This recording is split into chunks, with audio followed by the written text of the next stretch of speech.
पुण्यात माघ शुद्ध चतुर्थीनिमित्त श्रीमंत दगडूशेठ गणपती मंदिरात श्री विनायक जन्मोत्सव भक्तिभावात साजरा करण्यात आला। पुष्पवृष्टी, सुवर्णपाळणा आणि जय गणेशच्या गजरात लाडक्या बाप्पांचा जन्मसोहळा पार पडला। पारंपरिक वेशातील महिलांनी पाळणा व गणेश गीते म्हणत सोहळ्याची शोभा वाढविली। मंदिरात शुभचिन्हे आणि मोदकांच्या फुलांची आकर्षक आरास करण्यात आली होती। दिवसभर अभिषेक, गणेश याग, मंगल आरती आणि सायंकाळी नगर प्रदक्षिणा मिरवणूक उत्साहात पार पडली। पहाटेपासून मंदिर भाविकांसाठी खुले होते आणि लाखो भक्तांनी श्री गणेशाचे दर्शन घेतले। जय गणेश। श्रीमंत दगडूशेठ हलवाई गणपती ट्रस्टच्या वतीने माघी गणेश जन्मोत्सवाच्या समस्त गणेश भक्तांना हार्दिक शुभेच्छा।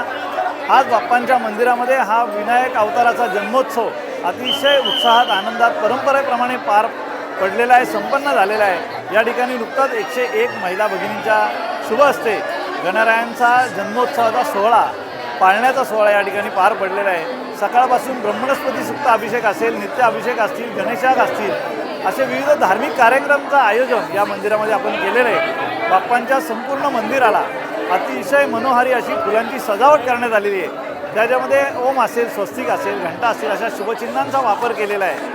गणपती बाप्पाच्या ह्या अवताराचं जे वैशिष्ट्य आहे, मुद्गल पुराणानुसार ऋषी काश्यप ऋषी आणि देवी आदिती यांच्या घरी गणपती बाप्पांनी हा विनायक अवतार धारण केलेला आहे आणि देवांतक आणि नरांतक या राक्षसांच्या वधासाठी ह्या अवताराचं प्रयोजन झालं।